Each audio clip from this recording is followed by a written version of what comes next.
Bienvenue à tous à ce panel donc, de discussion. Je m'appelle Thomas, je serai le modérateur. Je suis de Discussit qui organise avec votre école d'art appliqué d'Econ, qui est c'est une organisation qui s'engage pour l'éducation politique des jeunes. Et parce qu'on pense essentiellement que la politique, ça nous concerne tous, et qu'on voit que les jeunes ne sont pas très engagés politiquement. Et juste pour un peu donner le ton du reste un peu du panel, et pour engager la discussion avec le public, qui ici, à main levée, se sent concerné par la politique?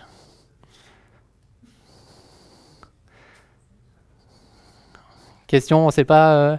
Et ceux qui lèvent la main, il y a un exemple de pourquoi vous vous sentez concerné, par exemple? Monsieur là-bas, Capuche?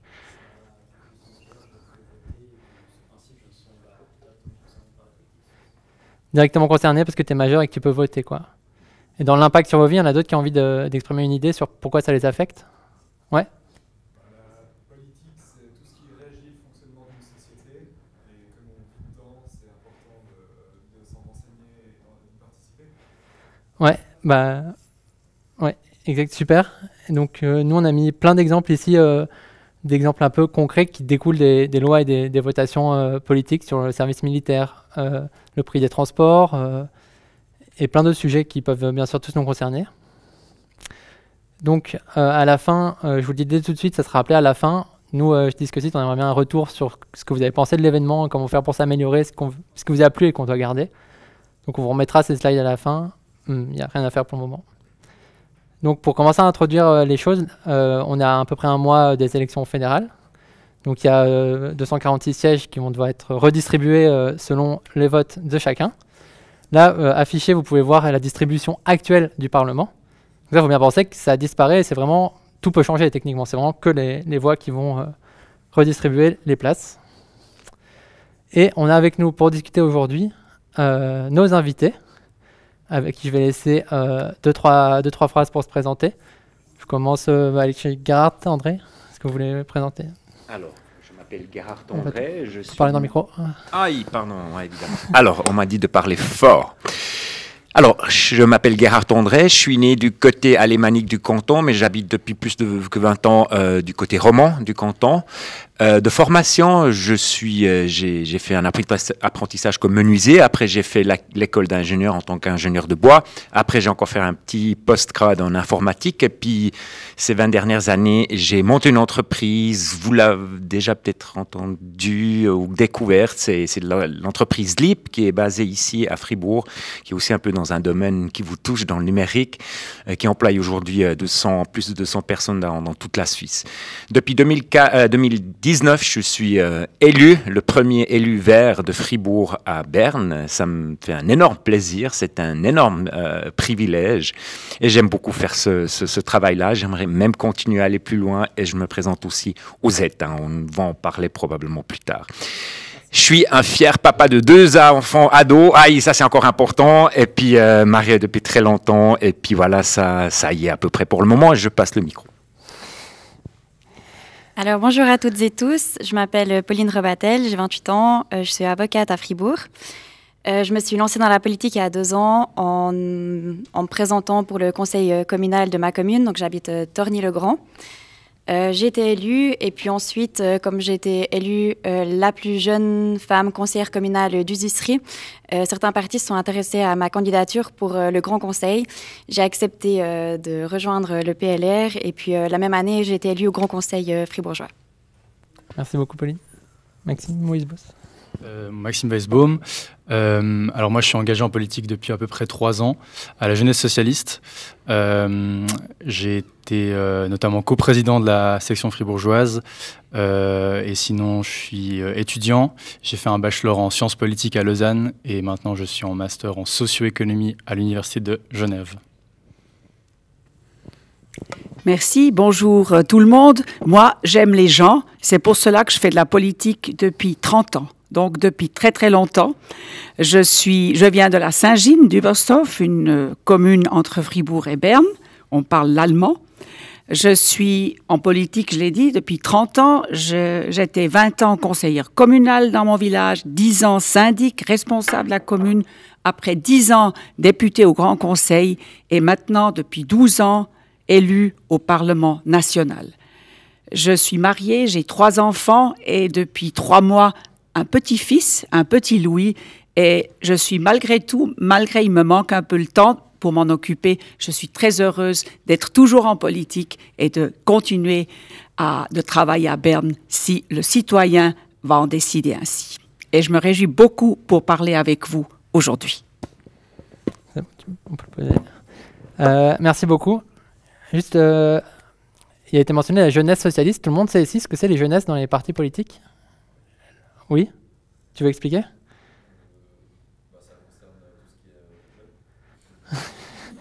Tu veux peut-être donner une définition? Vas-y. C'est simplement un sous-groupe d'un parti politique. En ce qui concerne la jeunesse socialiste, donc, on est la jeunesse du Parti socialiste, en l'occurrence fribourgeois. Et en ce qui nous concerne, j'aimerais préciser que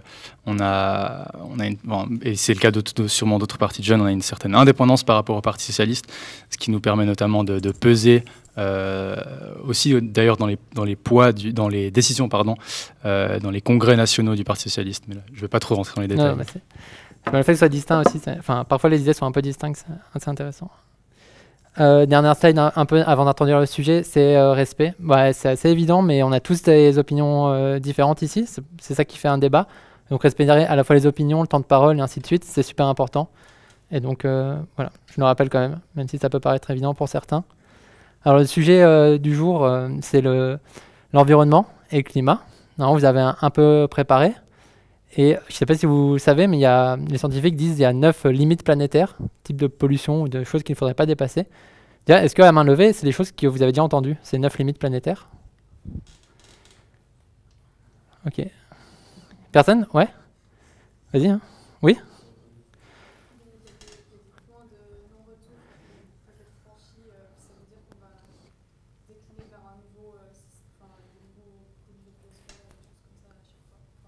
Ouais.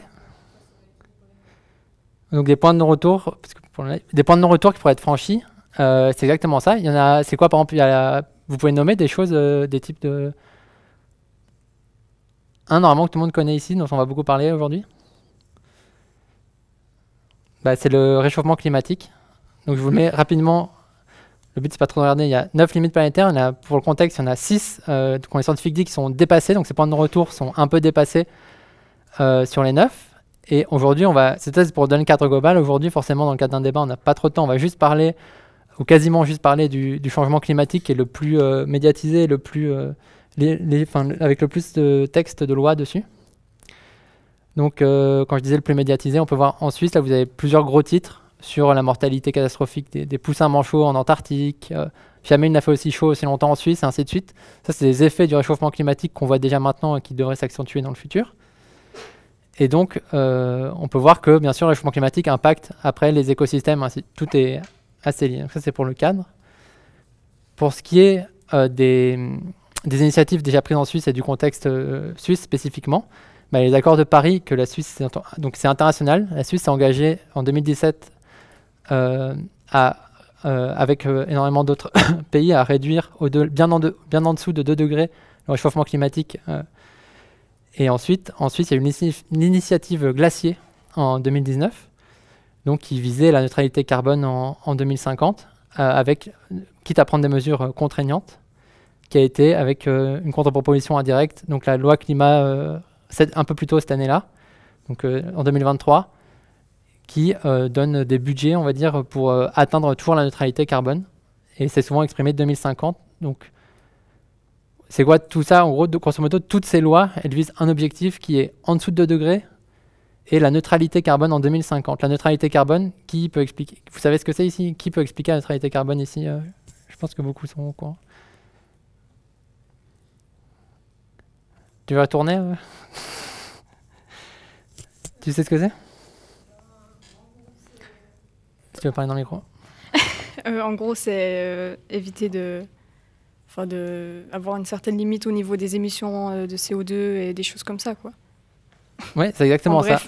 C'est exactement ça. Et la limite, c'est précisément tout ce qui peut être capturé, par exemple, par les arbres ou l'océan ou des moyens techniques. Donc, c'est émettre que autant qu'on peut capturer pour qu'il y ait 0 net CO2 qui s'échappe. Donc, c'est ça. Et on commence donc avec une question politiciens qui ont envie de parler maintenant, je pense. Question. La protection accrue de l'environnement est-elle nécessaire, même si elle se fait au détriment de la croissance économique?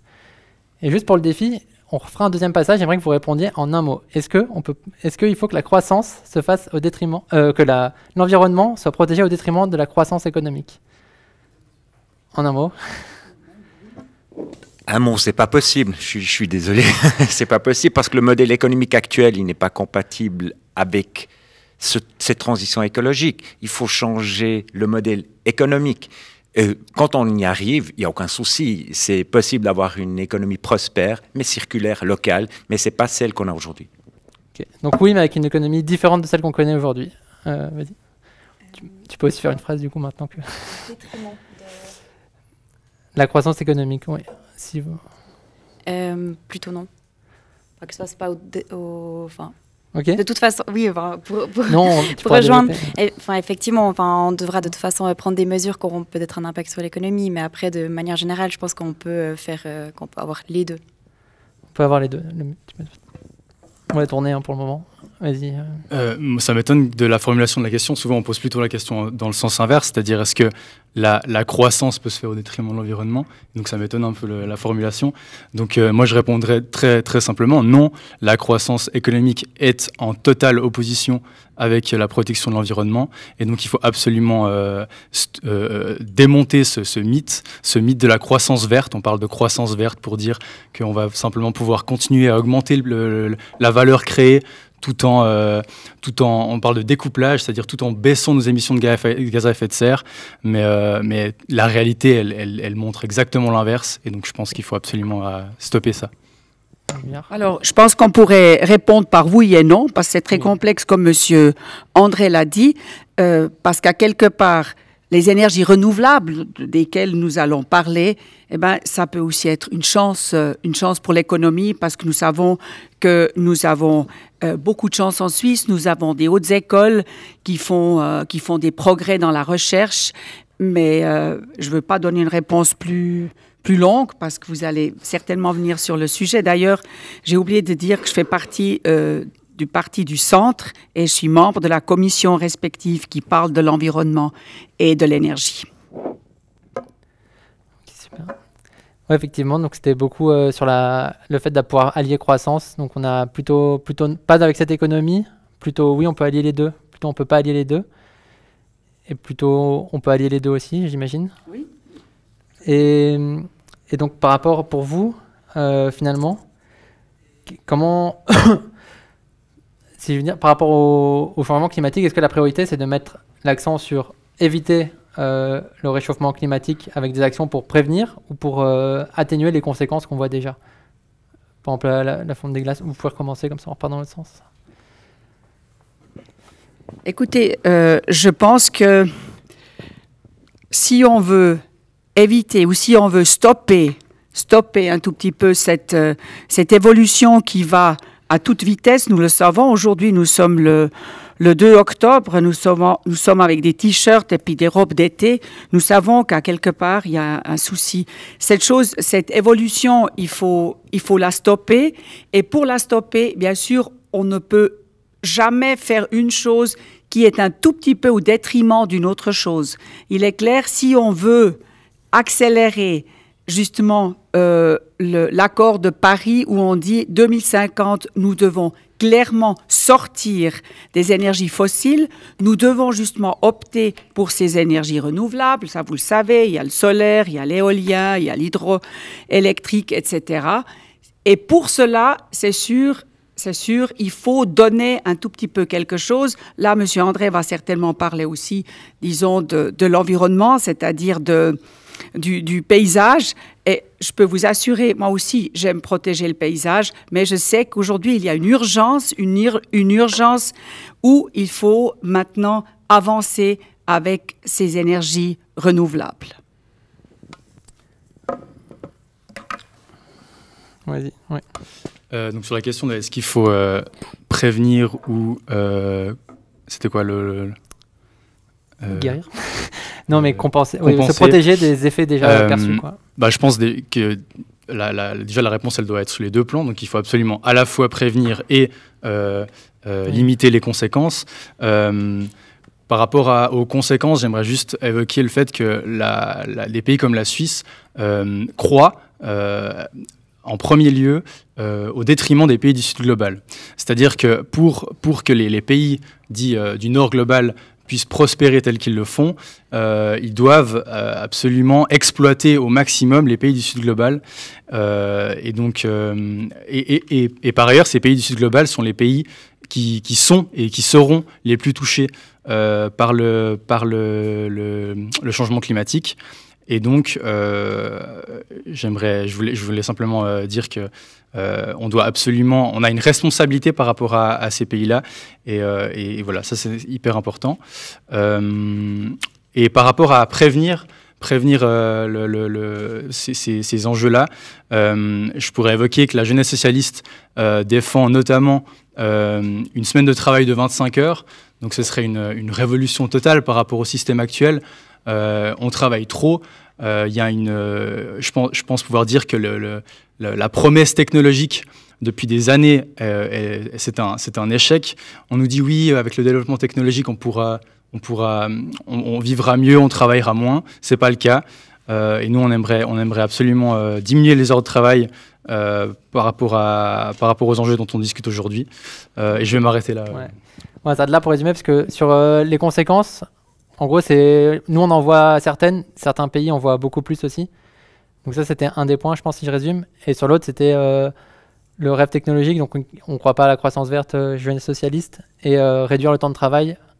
Et je pense que vu que tu as une position assez opposée, tu veux peut-être répondre à ça ou à la croissance verte, finalement, la technologie. Est-ce que c'est un enjeu pour vous? Bon, déjà, pour reprendre la question de base, je pense qu'il y a énormément de choses à faire. Il y a énormément de mesures qu'on peut prendre pour baisser je suis désolée, j'ai perdu le mot. Les émissions à effet de serre. Déjà, je pense que effectivement, il y a énormément de choses à faire, j'ai énormément d'idées, mais on a déjà voté le 18 juin sur la loi sur le climat, et déjà cette loi, elle prend énormément de mesures, que ce soit sur l'isolation des bâtiments, sur le changement de chauffage. On sait que les chauffages produisent énormément de gaz à effet de serre. Donc, la Confédération a déjà mis à disposition, via la loi climat, des subsides pour promouvoir en fait les changements de chauffage, que ce soit à mazout, chauffage électrique, ce qui va déjà baisser les gaz à effet de serre dans ce secteur-là. Ensuite, on doit aussi, je pense, chacun réduire notre consommation. On doit agir aussi sur tout ce qui est gaspillage alimentaire. On sait que tout ce qui est aussi la production alimentaire produit énormément, mais si on agissait déjà tous sur des petites mesures comme ça, je pense que ce serait bien. Et puis pour répondre par rapport à l'innovation, bien sûr, comme elle l'a soulevé Madame Mulliard-Marbar, je pense que grâce à la transition énergétique et aux énergies renouvelables, on peut aussi accroître la croissance économique. En fait, je pense que ce ne sera pas au détriment de la croissance économique.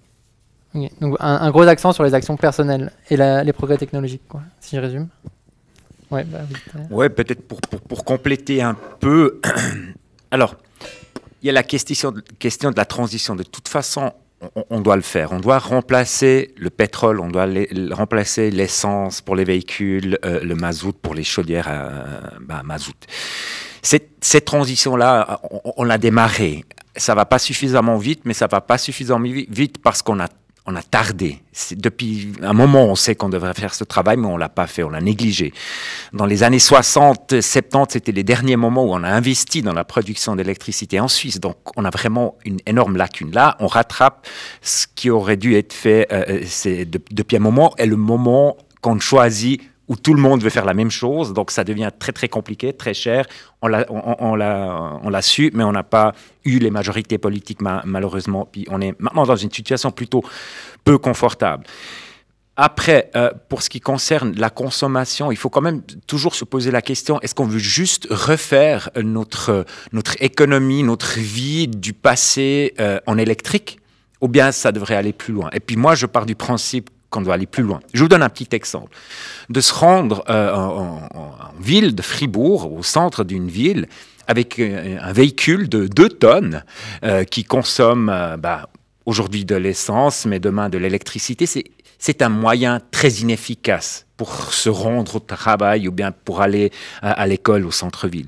Parce que si vous le faites avec les transports publics, si vous faites ça avec un vélo, même vélo électrique, si vous habitez autour de, je sais pas, une distance de 5 à 10 km, il n'y a aucun souci de faire ça différemment qu'en voiture. C'est pour ça que c'est tellement important de bien réfléchir.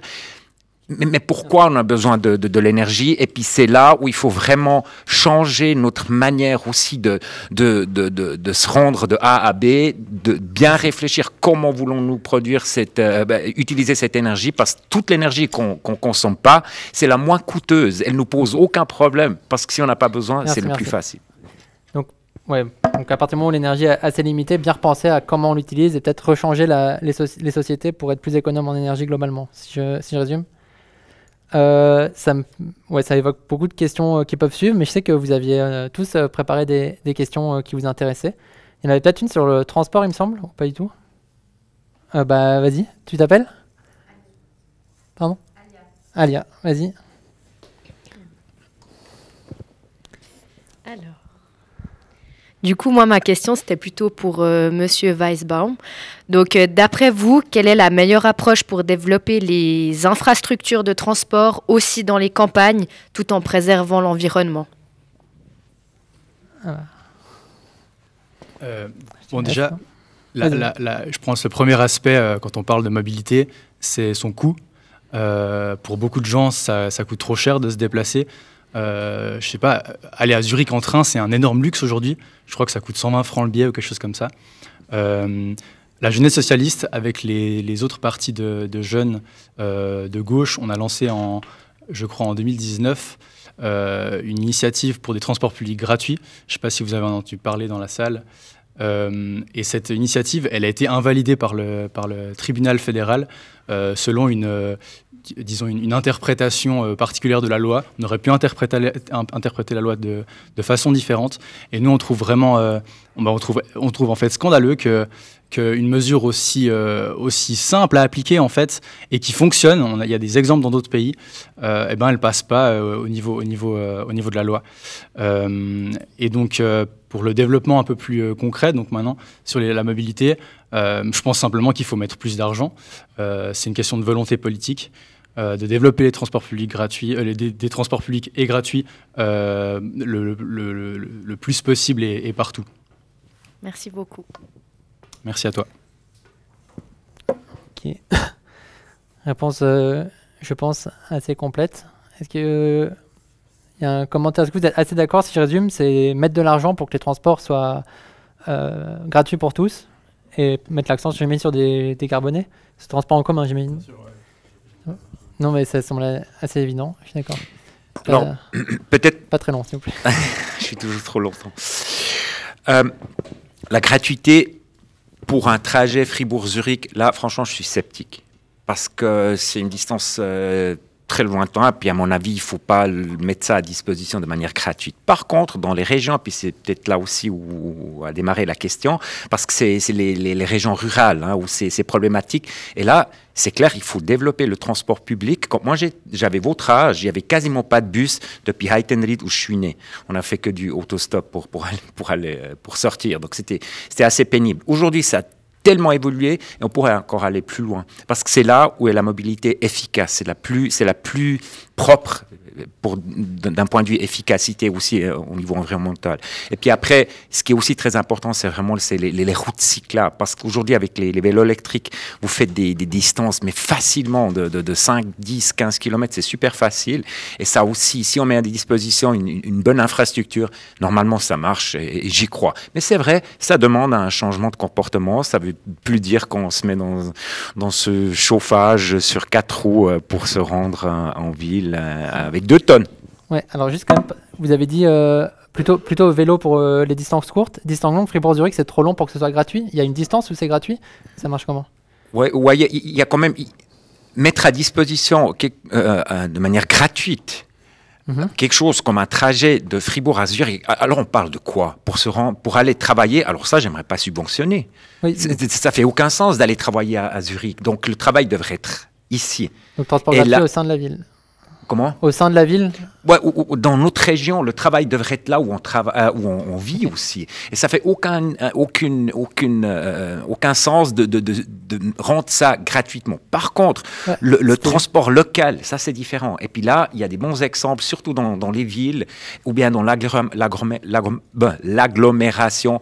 Ça peut vraiment faire du sens parce que là, on fait le shift et ça devient vraiment le moyen principal. Oui, très bien. Oui, alors Préciser voilà, la pensée. je partage presque tout ce que mon collègue Vert a dit, c'est souvent le cas. Moi, alors je pense voilà, le transport public dans la ville, ça c'est une possibilité à laquelle on peut penser. Par contre, si vous parlez des longs trajets, il faut vous imaginer que l'infrastructure du rail et aussi l'infrastructure de la route, quelqu'un doit bien la payer. Et puis c'est le contribuable, et le contribuable, c'est tout simplement nous toutes et tous. Et je pense qu'il faut diminuer les coûts, mais il est clair qu'il nous incombe aussi une responsabilité. Je veux dire, si vous devez, par exemple, aller en voiture, c'est possible. Il y a des endroits où on ne peut pas aller ni à pied, ni à vélo, ni par train. Alors qu'est-ce qu'il faut faire? Alors, il faut aussi subventionner le monsieur et la dame qui vont en voiture. Donc, à un moment donné, nous, on a quand même aussi une responsabilité à quelque part pour payer les frais de la mobilité. Mais peut-être il y a aussi un modèle, par exemple, on peut prendre et la voiture et le train suivant où on va. Une chose qui est claire, les transports publics coûtent cher. Faire des vélo-véhiques, des chemins pour les vélos, tout ça c'est bon, mais on ne peut pas juste dire que... Je pense que c'est clair. Oui. Alors si c'est pour la subvention, on fera une question après. Si tu veux répondre, j'ai l'impression qu'on a un peu détourné tes propos. Alors très rapidement, si tu veux préciser ta pensée, mais rapidement. Juste l'exemple de Zurich, c'était pour donner un exemple. L'initiative cantonale, l'initiative était cantonale, donc je rejoins tout à fait ce qui a été dit. Il faut travailler plus près de chez soi. Juste par rapport les subventions. On reviendra sur la subvention après, sur les coûts, parce que ça va être trop long et tout le monde voudra s'exprimer sur le sujet. Ok. Ouais. Par rapport au développement des transports publics, moi, je pense qu'on est tous d'accord qu'il faut absolument tous les développer, y compris les pistes cyclables, parce que c'est très dangereux actuellement de dépasser les vélos. Par rapport à la gratuité des transports publics, moi, ça me pose un problème entre les zones rurales et les zones citadines, parce qu'on n'a pas les mêmes accès. Donc, en fait, c'est subventionné via les impôts, donc tout le monde paye, alors qu'on n'a pas tous les mêmes accès. J'habite Torny-le-Grand, après 18h, je ne peux plus rentrer chez moi, en transport public. Ok. Est-ce que, aussi pour équilibrer un petit peu le temps de parole, est-ce qu'il y avait une question pour Pauline Robatel du PLR? Ouais. Alors, bonjour Pauline Robatel. Comment garder l'équilibre entre les différentes classes sociales tout en respectant les démarches environnementales qui sont et vont être mises en place? Alors, si je comprends bien, de garantir l'égalité entre les différentes classes sociales tout en garantissant... Tout en respectant les démarches environnementales qui sont et vont être mises en place.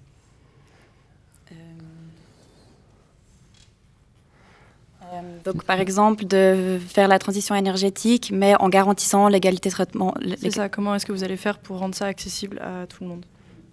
Ok.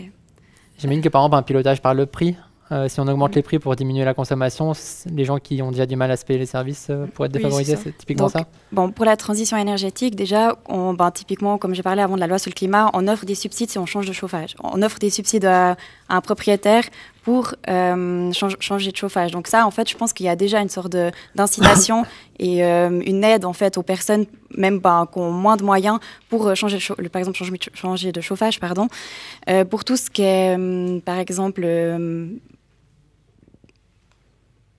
par exemple, j'ai l'impression que dans toutes les mesures, ça n'impacte pas forcément les classes sociales directement. Après, pour moi, le problème qu'il y a, c'est si par exemple on commence à mettre des taxes, comme les taxes au sac poubelle ou comme ça, ben ça coûte vraiment super cher. Et j'ai pas l'impression que ça incite vraiment.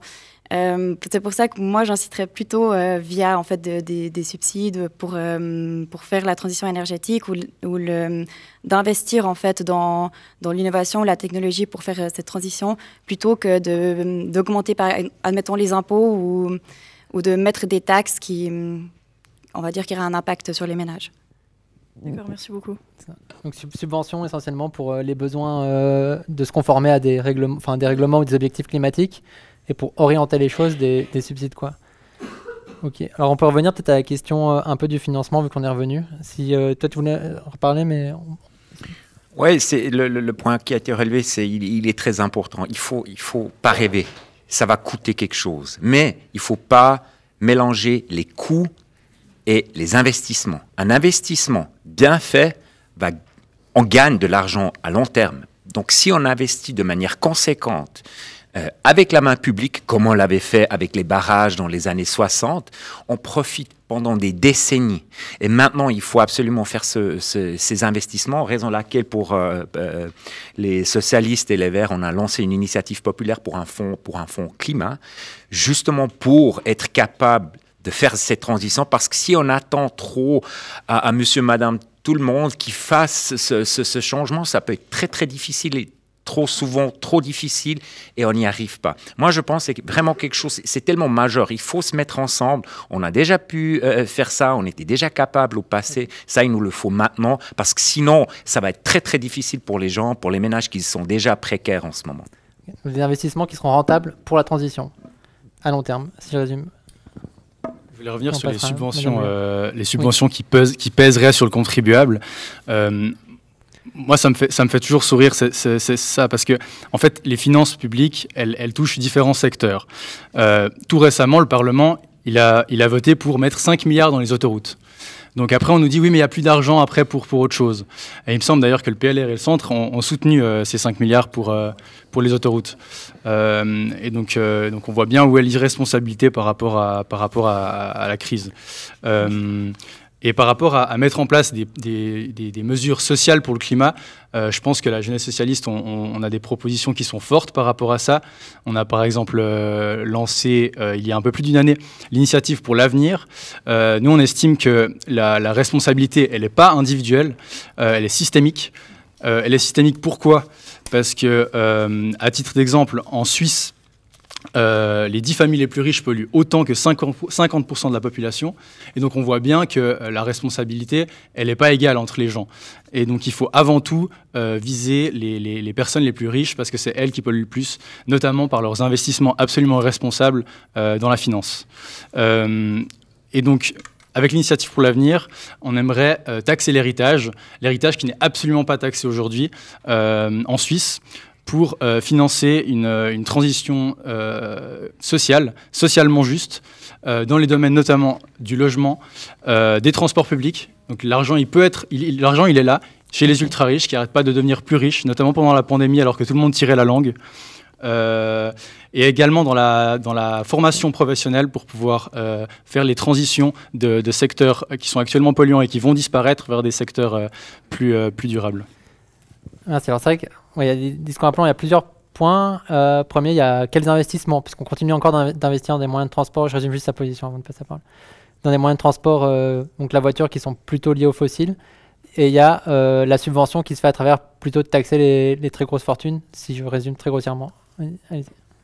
Oui, alors taxer, ça c'est une chose qui est très controverse. Nous avons voté la loi sur le CO2 et là, clairement, le point qui faisait que cette loi, malheureusement, n'a pas passé, c'était parce qu'on a demandé à payer des taxes. Et après, là aussi, je suis présidente des régions de montagne et là aussi, c'est clairement, on ne peut pas juger ou traiter tout le monde de la même manière. Ça dépend vraiment, vraiment de l'endroit où vous habitez et de quoi vous avez besoin. Quand vous êtes un paysan vous êtes un paysan à la montagne, vous avez besoin de votre voiture. Vous avez peut-être besoin d'une voiture 4x4, puis cette voiture 4x4, elle n'est encore pas équipée. C'est peut-être une vieille voiture, ou c'est peut-être... Parce qu'aujourd'hui, d'acheter une 4x4 électrique, encore, d'abord c'est cher, et puis on n'est pas tout à fait sûr que c'est la bonne chose. Donc là, il faut vraiment faire la part des choses. Et juste pour terminer, je sais qu'on est toujours trop long, mais quand même, pour le dire, il y a... attendez, qu'est-ce que je voulais dire? Ah, maintenant, j'ai perdu. Hein? J'ai perdu, non. Pour dire que clairement, le rail est préféré. Aussi de la Confédération, nous avons investi, nous avons décidé ça lors de cette dernière session. Nous avons mis 17 milliards de francs pour la route et 23 milliards de francs pour le rail. Donc, vous voyez, on veut aller dans cette direction. Et puis, bien sûr, une politique d'incitation, c'est certainement une bonne politique et non pas une politique d'interdiction. Très bien. Politique d'incitation, pas d'interdiction. On pourra peut-être aller là-dessus. Dans le public, il y a eu aussi évoqué, qui n'est pas repris, initiative personnelle, initiative collective. Il y a juste au ressenti quand même du public à main levée, qui pense que c'est plutôt la transition écologique, c'est plutôt une affaire d'action personnelle à prendre. Ok, mais qui pense que c'est une action d'affaire collective quand même? Ok. Intéressant. Alors on va passer un peu à une autre question sur peut-être un peu plus dans le passé, mais ça peut aussi, vous pouvez ouvrir sur des politiques. Vous en avez déjà beaucoup parlé sur les énergies renouvelables. C'est pas une nouveauté, elles sont encouragées depuis longtemps. Pourquoi en avons-nous si peu actuellement? Regarde, a déjà dit, on s'y est pris trop tard. C'est un premier élément de réponse. Pauline, peut-être. Je pense aussi que les procédures, elles sont très longues, voire trop longues. Par exemple, pour faire comme là, il y a eu l'initiative aussi en Valais par rapport au parc solaire. C'était justement le PLR qui avait proposé de faire une procédure accélérée qui a été refusée par la population. J'ai l'impression même pour installer des éoliennes, il y a tout qui est très très lent en fait. Et puis oui, on a pris énormément de retard, mais c'est aussi très lent. Et qu'est-ce qu'on pourrait faire pour ça? C'est juste continuer? Je pense qu'étant donné qu'on est dans une crise énergétique, d'accélérer les procédures administratives.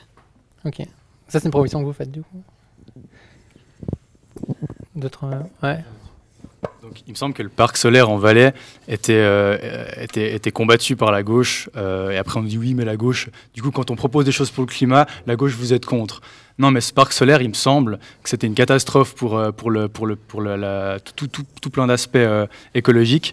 Et qu'est-ce que je voulais dire par rapport aux procédures? Bien souvent, les procédures, elles sont aussi là pour justement protéger d'autres intérêts comme la biodiversité. Et je pense qu'il faut faire attention quand on parle de procédures, qu'en fait, il y a des intérêts en jeu et que parfois, ces intérêts, ils priment clairement sur d'autres. Un temps qui est nécessaire pour bien évaluer tous les impacts et pas foncer tête baissée avec des choses ok. Et qui pourraient nous ralentir éventuellement. Quelqu'un d'autre s'exprimer rapidement, c'est vrai que c'est un moment. Oui, peut-être... Oups, pardon. C'est clair, c'est joli d'avoir des procédures rapides, mais pourquoi des procédures prennent du temps?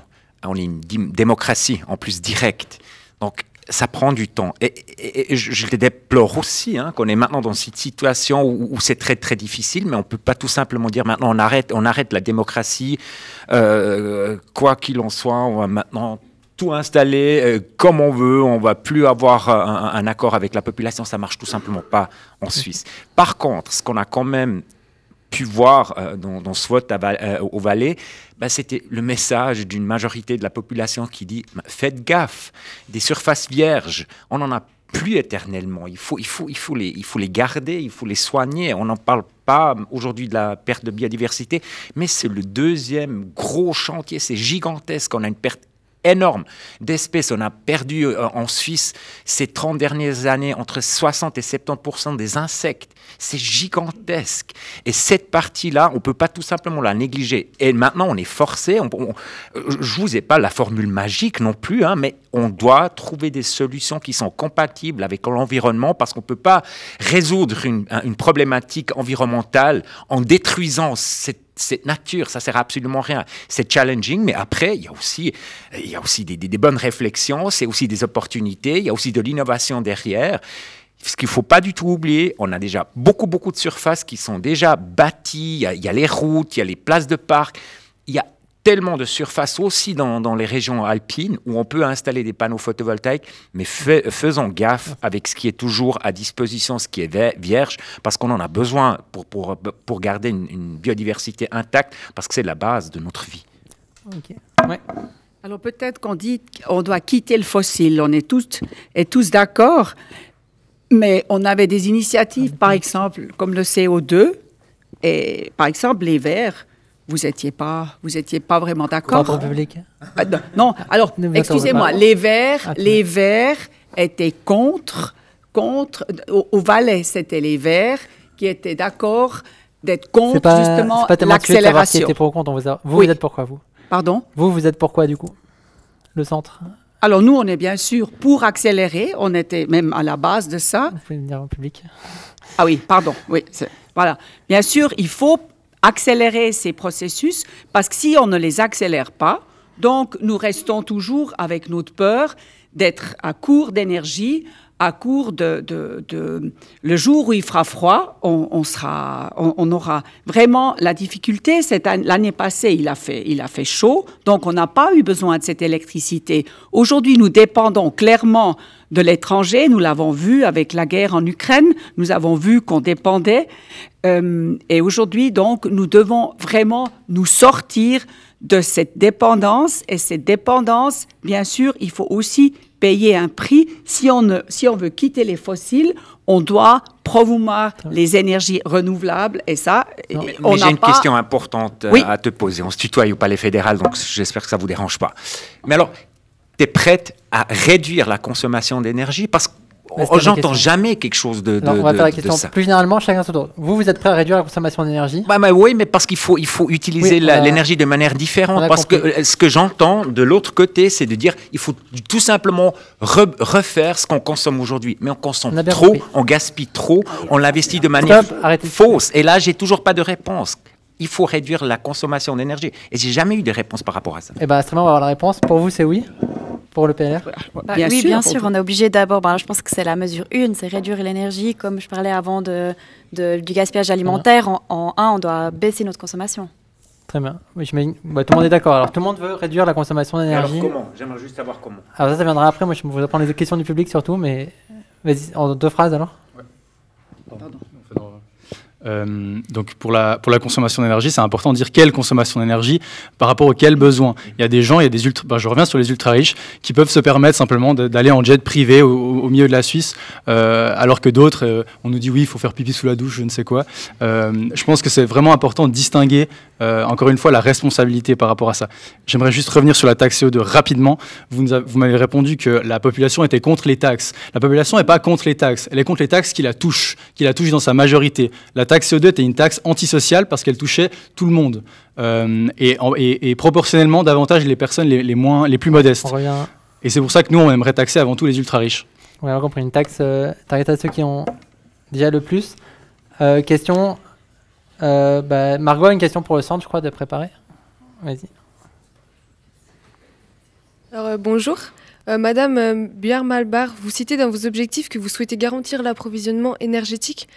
Pouvez-vous nous expliquer comment vous allez faire pour mettre cela en place, tout en restant respectueux pour l'environnement, pardon. Alors effectivement, nous en avons parlé déjà depuis longtemps. Nous avons besoin de promouvoir les énergies renouvelables. Et comme ça, je peux aussi répondre à Monsieur André. Bien sûr, je suis aussi pour une consommation réduite. Chacun de nous doit d'abord faire attention à ce qu'il consomme. Mais alors après, nous vivons tous, nous avons tous envie d'avoir une douche, nous avons tous envie d'avoir chaud le samedi et le dimanche soir. Si on n'a pas la cheminée, on a besoin du chauffage, etc. Et on veut tous se déplacer en voiture ou bien en train.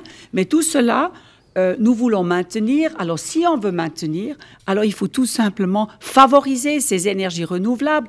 On parle de la biomasse, on parle pas que du solaire, de l'éolien, ce qui est tellement, c'est toujours une grande problématique. Mais nous avons besoin d'aller dans ce sens. Il faut les promouvoir. Et la Suisse, en particulier, nous avons énormément de chance. Justement, je l'ai déjà dit, à travers de nos hautes écoles qui sont là pour, disons, avancer dans ces progrès techniques. Merci beaucoup. Donc c'est le renouvelable, on en a déjà parlé. Par contre, ce qui n'est pas trop évoqué, c'est le nucléaire. Est-ce que c'est une option pour vous de développer aussi le nucléaire? Pour vous, c'est non. Alors pour moi, c'est clairement non. D'ailleurs, c'est le peuple qui a aussi dit non. C'est notre parti qui est à la base de la stratégie énergétique. Là aussi, déjà, nous avons dit non. Alors aujourd'hui, bien sûr, moi, je ne suis pas contre les centrales nucléaires qui sont existantes. Il faut les utiliser. Il faut continuer à les voir fonctionner aussi longtemps qu'elles sont sûres. Mais si on voulait construire des nouvelles ou une nouvelle centrale électrique, nucléaire, ça s'est fait par exemple en Finlande, tout le monde en parle, mais disons, ça prendrait des années, ça coûterait très cher, et en attendant les 20 ou 30 ans que ça prend, nous avons déjà eu froid. Trop long, trop cher, donc non. Nous sommes d'accord. Trop long, trop cher, d'accord. J'aimerais juste revenir par rapport comment diminuer la consommation d'énergie, juste rapidement là-dessus. Nous, on est pour des prix progressifs. Donc, je parlais avant de la consommation de luxe. Nous, on aimerait que les premiers, disons, watts d'électricité soient abordables pour que les besoins de base soient couverts pour toutes et tous. Et puis que et pour les consommations d'énergie qui sont absolument aberrantes de la part du 1% le plus riche, là, les personnes doivent payer le prix fort. C'est une sorte de mesure d'incitation, mais progressive. Très bien. Par rapport au nucléaire, du coup Par rapport aux centrales nucléaires actuelles, elles produisent énormément de déchets qui sont très problématiques. Après, on sait qu'il y a des nouvelles générations qui peuvent potentiellement être neutres. Après, je rejoins qu'il faudra 30 ans. Moi, je suis sur le principe qu'il faut se laisser toutes les possibilités ouvertes. Et puis, peut-être qu'on en aura besoin. Et s'il faut commencer un projet maintenant, mieux vaut commencer tout de suite. Donc, quand même, relancer quelques centrales au cas où pour plus tard, quoi. Plutôt non. Plutôt non. Mais laisser les possibilités en cas de besoin. Ok. Alors, pour répondre à cette question, j'aime bien citer le ministre des Finances alémanique du PLR, qui dit « Oubliez le nucléaire parce que ça ne tient pas la route d'un point de vue durabilité économique. C'est beaucoup trop cher, c'est pas du tout compétitif quasiment avec tout le reste des renouvelables. Et moi, j'ajouterais encore deux autres arguments. Ce n'est pas une énergie renouvelable, il ne faut pas l'oublier. Donc, ce n'est pas comme le soleil qui brille pour une éternité. L'uranium, on en a, et puis à un moment donné, c'est fini. Derrière, il y a Poutine et compagnie, où il faut aller acheter cet uranium. Donc, la dépendance, elle ne diminue pas. Et après, il faut voir ce qui s'est passé en été 2022 en France. Il n'y avait pas suffisamment d'eau pour refroidir ces centrales nucléaires. Il y a plein de problèmes dans cette technologie. Elle va pas nous régler le problème. Peut-être un jour, dans quelques générations, ça va probablement prendre encore un petit moment. C'est la fusion. Peut-être un jour, ça va nous sauver. Donc, c'est le contraire de ce que fait une centrale nucléaire actuelle. Donc, c'est la fission. Mais la fusion, c'est d'ailleurs ce que fait le Soleil. C'est la même chose. C'est un réacteur de fusion. Si on arrive à recréer ça ici sur le monde, un jour, peut-être ça va nous sauver. Mais on essaye depuis 50 ans de produire ça. On n'y arrive toujours pas. Peut-être un jour, mais ça ne va pas régler le problème d'aujourd'hui. Et l'ancienne technologie des centrales nucléaires, c'est fini. Ça ne sert à plus rien. C'est une dépendance en approvisionnement extérieur, pas renouvelable, et le fait qu'il faille de l'eau pour la chaleur. Donc tout le monde est d'accord sur le fait qu'il ne fallait pas de nucléaire. Est-ce que même dans le public, je suis curieux, est-ce qu'il y en a qui auraient aimé voir du nucléaire se développer et qui du coup se retrouvent dans aucun des partis? Personne, ou personne n'ose en tout cas. Ok, alors moi, c'est la dernière question que je vais poser. Après, on prendra autant de questions du public qu'on peut dans le temps qui nous reste, c'est-à-dire un gros 10 minutes. Est-ce qu'il faut des interdictions, parce qu'il y a la conclusion, est-ce qu'il faut des interdictions claires ou des incitations volontaires suffisent-elles? Vous avez tous parlé de réduire la consommation d'énergie. Comment on fait? Rechanger le système économique? Comment on fait? On a parlé d'incitation une fois, on a proposé une mesure concrète d'incitation ici encore une fois. Si vous voulez recommencer du coup. Alors, parfois l'interdiction est une très bonne chose. Je vous donne un exemple. Vous vous rappelez des anciennes ampoules de lumière? Super chaud, consommer une gigantesque quantité d'énergie. Et on a dit, il y a encore quelques années après, c'est fini. Parce qu'il y avait derrière une technologie alternative, c'est les LED. Vous les connaissez très bien, on les voit partout. Le changement, il était majeur. C'était 10 fois moins d'énergie consommée pour avoir la même luminosité. Donc, c'est quelque chose qui peut très, très bien marcher. Donc, les endroits où on sait que l'alternative, elle est là, c'est très bien si la société, à travers la politique, dit encore quelques années après, c'est fini, parce qu'il y a l'alternative derrière. Moi, je pense que c'est le cas avec le moteur à essence. D'ailleurs, la raison pour laquelle l'Union européenne a dit dès 2035, il n'y aura plus de moteurs à essence, parce qu'on sait très bien, derrière, il y a une alternative, c'est l'électrique. Donc, parfois, l'interdiction, elle peut être très efficace parce qu'elle est très peu bureaucratique. Et en tant qu'entrepreneur, je sais très bien quoi fournir si la société est claire où elle veut aller. Si elle n'est pas claire, c'est très difficile de prendre des décisions d'investissement. Mais il y a aussi des endroits où les interdictions, c'est peut-être pas la meilleure des solutions. Mais parfois, c'est super efficace et c'est une mesure très libérale, comme je viens de vous expliquer l'exemple des ampoules. Oui, donc, les mesures où des technologies ne sont pas assez efficientes, ou des modes de vie, où il y a des alternatives existantes, ou qu'on veut développer, interdire, pas forcément interdire des choses qui n'auront pas d'alternative. Par exemple, interdire des vols d'avion, par exemple, un certain nombre de vols d'avion. Ça, c'est vous positionnez comment là-dessus? Très rapidement. Hein, parce qu'après, on passe par là. Oui, non. Je pense que là, c'est quoi l'alternative pour un vol, par exemple, en Europe? C'est un train à haute vitesse. Aujourd'hui, on a quasiment le même temps pour se rendre à Paris. Je ne pense pas qu'on est beaucoup plus rapide en avion. J'en sais rien, je ne l'ai jamais fait, donc je ne peux pas le dire. Donc là où on peut dire il y a une alternative qui tient à la route, qui est abordable, qui est accessible à tout le monde, on peut dire mais arrêtons d'utiliser des avions parce que c'est juste trop nocif. Et moi j'ai aucun souci avec ça de dire parce qu'il y a une alternative, parce qu'il y a un réseau ferroviaire qui tient à la route, des trains de nuit par exemple aussi, on peut dire arrêtons avec ces avions. C'est clair. Interdire s'il y a une alternative. De mon côté, je suis plus favorable aux incitations et surtout à offrir les possibilités plutôt. Je pense que si on avait, admettons, des réseaux cyclables qui étaient suffisamment sécurisés, je pense que ça inciterait beaucoup plus de monde à aller au vélo à l'école, au travail. J'ai mon collègue qui vient d'ailleurs en vélo électrique au travail, mais faute d'avoir une possibilité de le parquer à la rue de Romont, il le prend dans l'étude. Et j'imagine que si on avait les infrastructures, il y aurait beaucoup plus de gens qui iraient à vélo.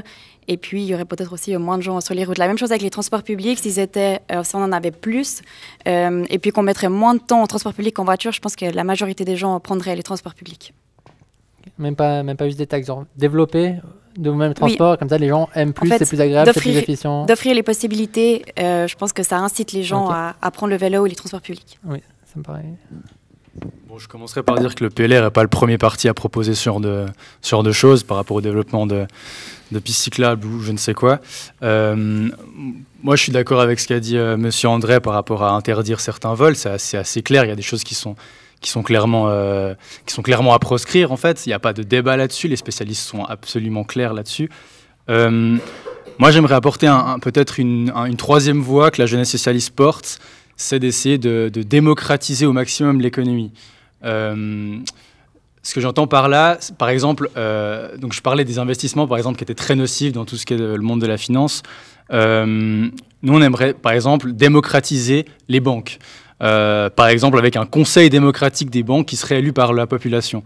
Et je pense que cette voie-là, elle apporte un peu plus de profondeur à ce débat un peu binaire entre interdiction et incitation. Nous, on aimerait que la population décide ce qu'elle a besoin. On aimerait que la population contrôle aussi ce qui est fait par l'économie, par les banques, parce qu'en fait, l'économie, c'est nous. Et voilà, je voulais apporter ce point-là. Très bien. Une sorte d'interdiction décidée démocratiquement, quoi. C'est un peu ça.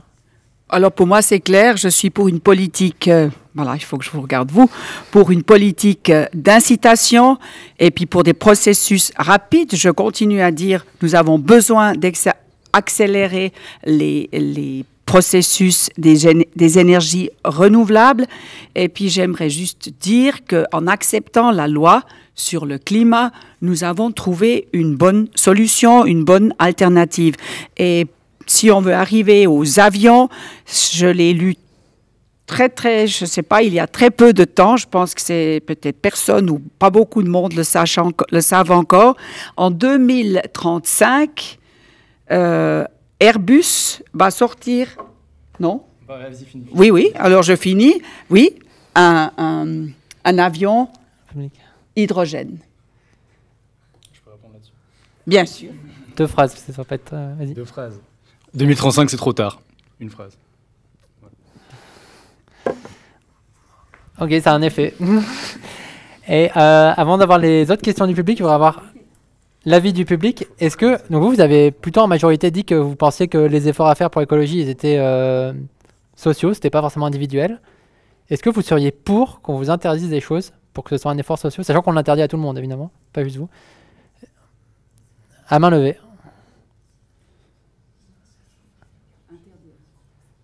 Ouais. Ok. Et si on interdit que aux riches? Ouais, super. Ok, bah alors les questions qui restent, on peut peut-être prendre... Je sais pas si Léonie, t'avais déjà posé ta question ou... Il y a une question de Léonie, non? Ouais, bah Joris alors, si jamais... Ah bah voilà.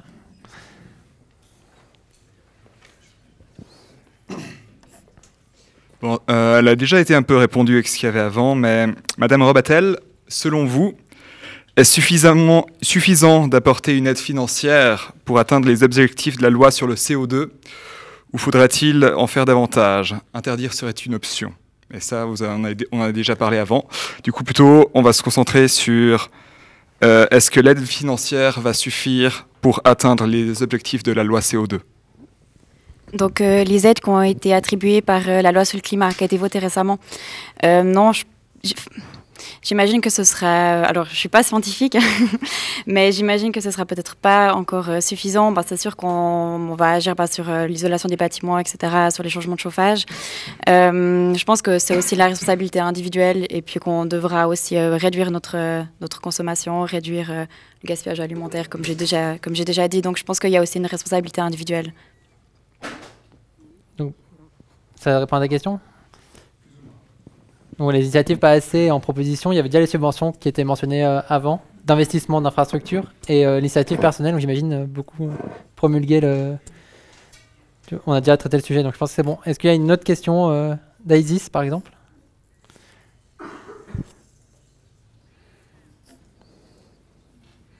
Ma question, elle était adressée à Monsieur André. Donc, l'effet de serre est intensifié par de nombreux gaz que nous émettons. On parle beaucoup du CO2. Pourquoi on parle surtout du CO2 et pas des autres? Et puis, la politique actuelle, est-ce qu'elle prévoit aussi des mesures contre l'émission des autres gaz? Et concrètement, lesquelles, en fait? Enfin, quelles mesures?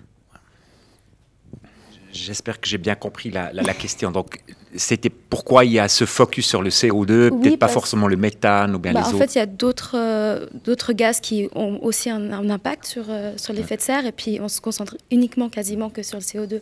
Et pourquoi pas aussi un peu des autres Alors, c'est une très bonne question.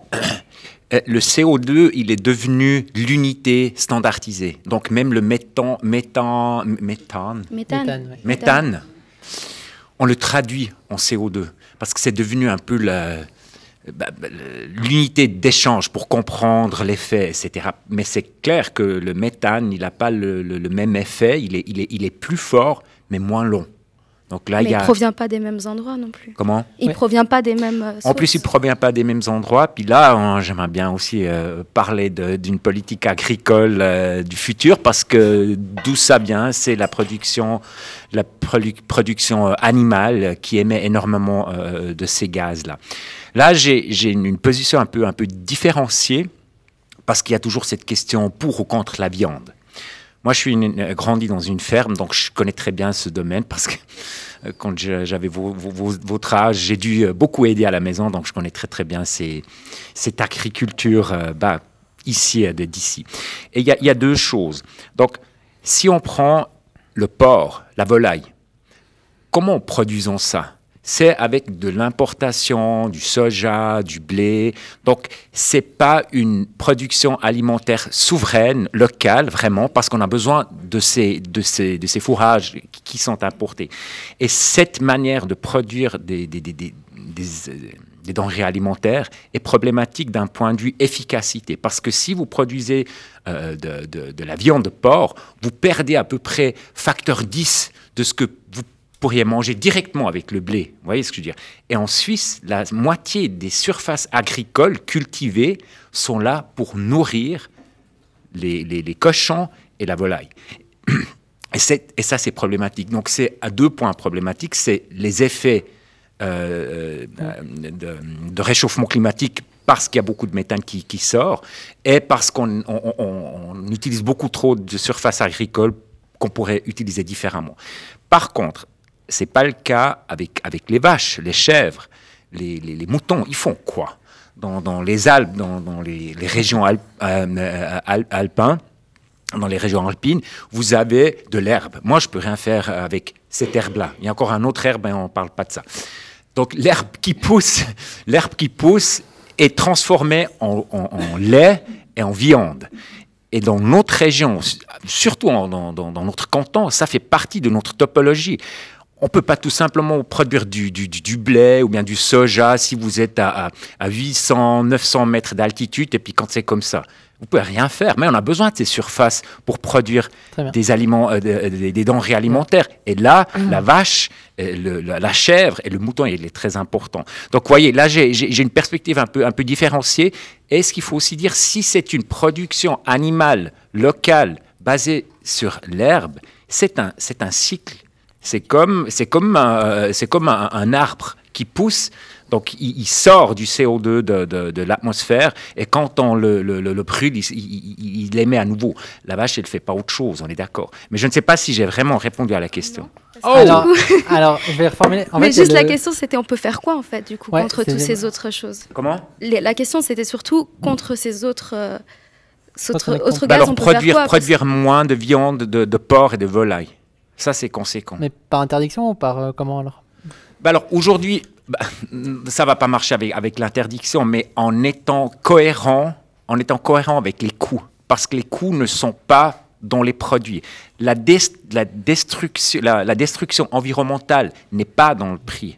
Et c'est quand même bête qu'un produit bio est beaucoup plus cher qu'un produit standard. Sauf que le produit standard, il détruit la nature, pas le produit bio. Je trouve que c'est complètement faux. Là, on a un problème d'un marché qui n'est justement pas libéral. À mon avis, ce n'est pas un marché libéral parce que le produit qui crée un dégât est subventionné. Ouais, on a déjà dépassé. Je pense que globalement, ce qui ressort, c'est une taxe finalement, pour refaire payer le coût de production réelle, pour inciter à manger moins de viande.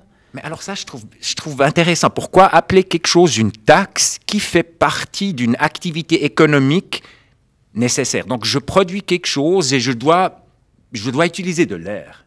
Alors, ça fait partie de ce produit. Il faut inclure cet air, par exemple. Et ça, on ne le fait pas aujourd'hui. Et parce qu'on ne le fait pas, c'est quasiment subventionné.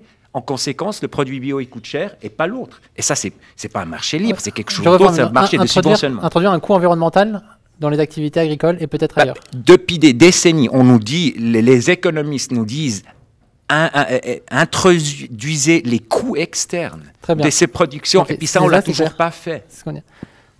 Donc, la réponse à la question, c'est faire payer le prix...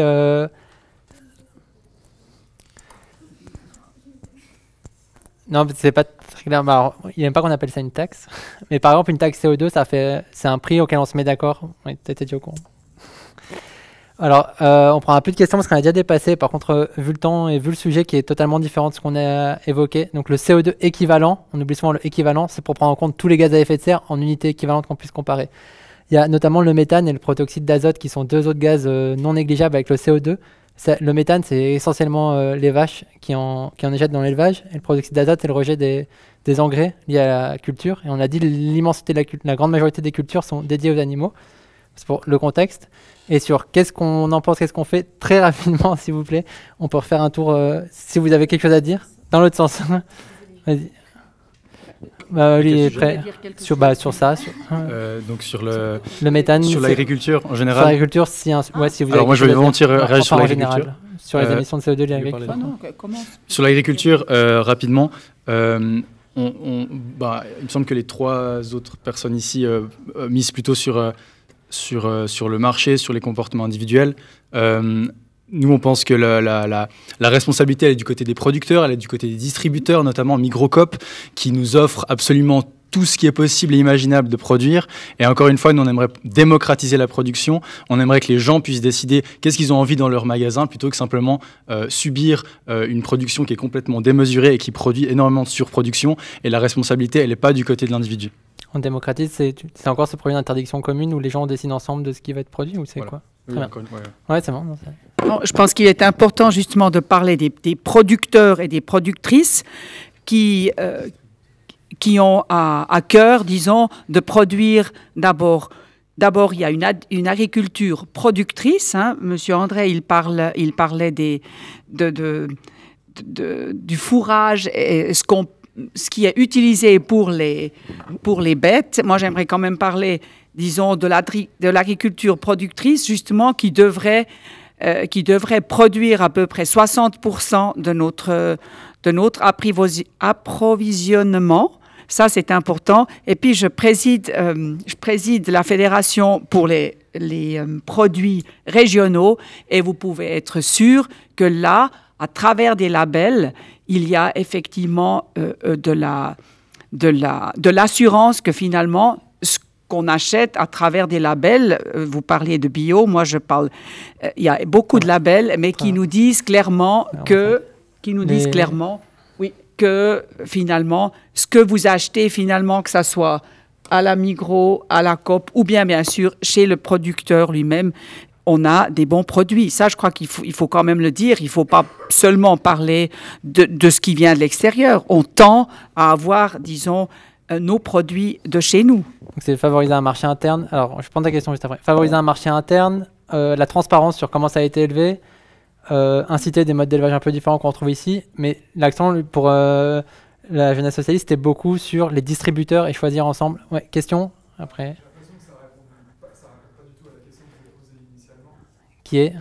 Ça répond pas du tout à la question qui a été posée initialement, qui est le problème concret sur le méthane et le protoxyde d'azote.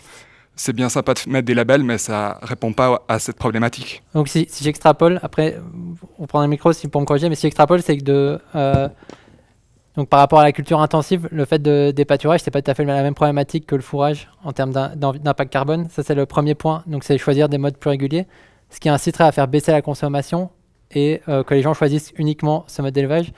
Et je crois que c'est incitation citoyenne, transparence, et c'est des choix individuels qui sont axés, puisqu'il n'y a pas d'interdiction, donc on peut rien faire pour le centre. Pour les verts, je sais pas.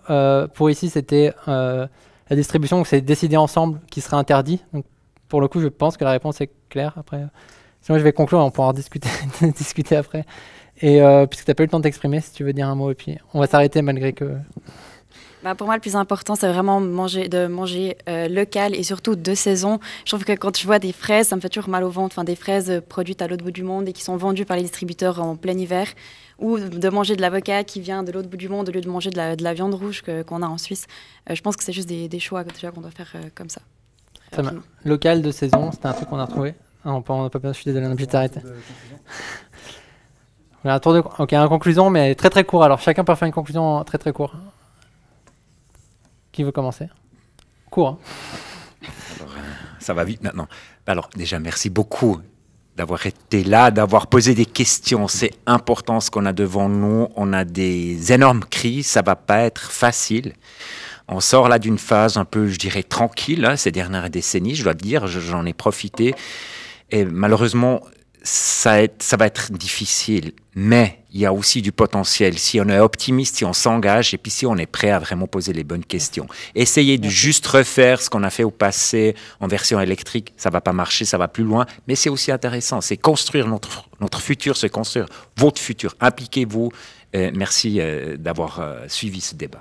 Merci. Impliquez-vous. D'ailleurs, après les conclusions, il y aura un petit vote que vous pourrez faire sur votre téléphone. Vas-y. Pour ma part, je comprends que l'écologie est une question préoccupante et je me rappelle que quand j'avais je pense que je devais avoir 15 ans et que j'étais à l'école secondaire, on avait fait une semaine, il me semble, thématique sur l'écologie et ça m'avait pas mal choqué de dire que pour une personne, on avait besoin de 2 terres et demie, dans mes souvenirs comme ça. Et ouais, je me demandais pourquoi, en fait, en politique, on bougeait pas et on faisait rien. Et en fait, je me rends compte que maintenant que je suis en politique, il y a quand même pas mal de choses qui sont faites, il y a pas mal de choses qui sont discutées et qu'on progresse quand même et qu'il y a une loi sur le climat qui était adoptée. Je vous remercie pour les échanges. 2 choses. Je vous invite, quand vous entendez des politiciens et des politiciennes se féliciter de développer les énergies renouvelables, alors qu'on n'a jamais autant brûlé de charbon depuis le début de l'histoire de l'humanité. Allez voir sur EcoRating, c'est un site internet où vous pouvez voir concrètement ce que décident, ce que votent les parlementaires. Et là, vous verrez concrètement ce qu'ils ont fait. Deuxième chose, là, je m'adresse à vous qui êtes en école d'art appliqué. Je pense que vous avez une grande responsabilité en ce qui concerne le narratif, c'est-à-dire le narratif de ce qu'on veut comme société. La fiction est ultra importante dans ce qu'on raconte, et comment est-ce qu'on peut construire un avenir qui est désirable et durable. Voilà, merci beaucoup. Merci pour cet échange. Merci aussi aux organisateurs. Et j'appelle, pour terminer, à la responsabilité de chacune et de chacun de vous. Nous avons parlé d'énergie, nous le savons, il y a une urgence et il faut agir.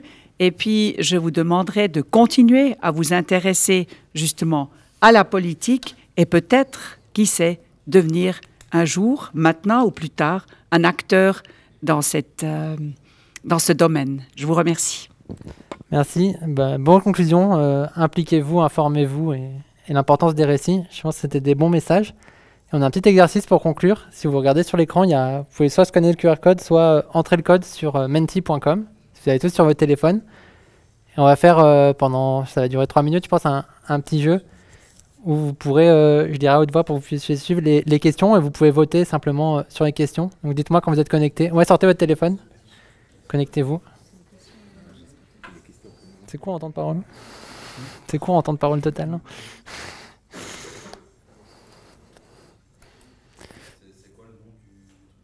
Menti, c'est affiché. C'est-à-dire? Ok, de toute façon, ça, je peux arrêter.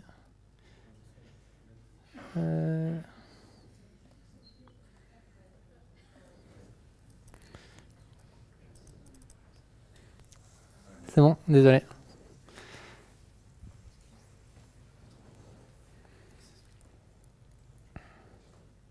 Ah, pardon.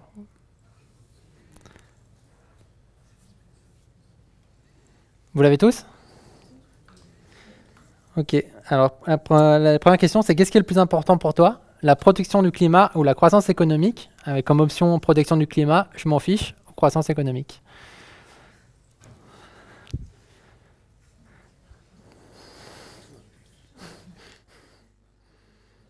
Normalement, c'est pas comme ça, vous pouvez voir les slides là, vous pouvez pas voir. Mais... Après, on va afficher.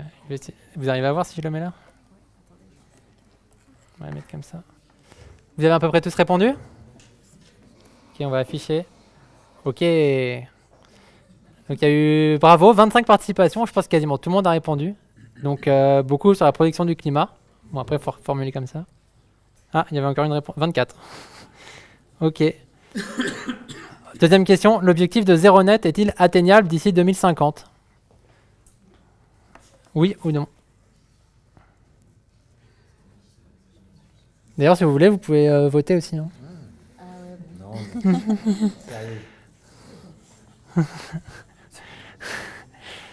Alors, qui a... Ah, moitié-moitié. Optimiste, un peu moins optimiste. Super intéressant. Et est-ce que tu penses que ta génération pourra arrêter le changement climatique? On rejoint un peu le thème d'avant, mais un peu plus long que 2050, j'imagine. Vous répondez, ça répond. Non. Ah, formulé comme ça, il y a moins de gens qui sont optimistes. C'est marrant.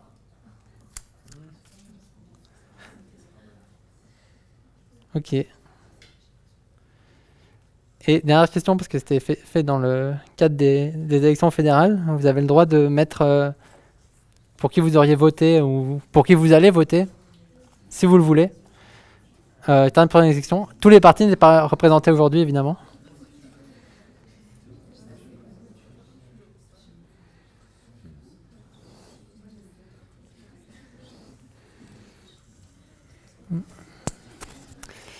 Ah, oui, on verra. Moins de réponses, il me semblait. UDC toujours, PS. Un peu moins de réponses que... 19 quand même, 19 réponses. Le centre PLR, les Verts. Que 2 pour les Verts, ok. 20 réponses. Bah, excellent. 20 réponses et... On peut revenir sur le slide, merci. J'espère que vous avez un peu pu voir les réponses. Et PS en tête, vous avez quasiment tous participé au vote. À l'inverse, si vous pouvez ranger mon téléphone juste pour la conclusion.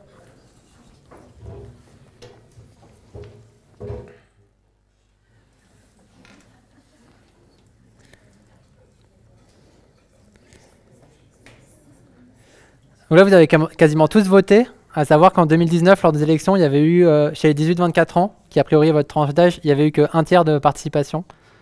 Donc on espère que vous irez aussi tous voter le jour même, si vous avez au moins une préférence pour un parti plutôt qu'un autre. Et à ce sujet-là, il y a cette campagne, on va appeler ça comme ça, Go Vote, qui est sur les réseaux sociaux, notamment Instagram, ou en tout cas Instagram, qui incite à voter, qui a des petites explications. On vous invite à aller suivre sur les réseaux et aller sur Internet, ça explique un peu les enjeux et tout ça. Il y a aussi Easy Vote, il y a plein de plateformes qui vous aident à mieux comprendre. On parlait de s'informer, c'est déjà des choses qui vulgarisent énormément.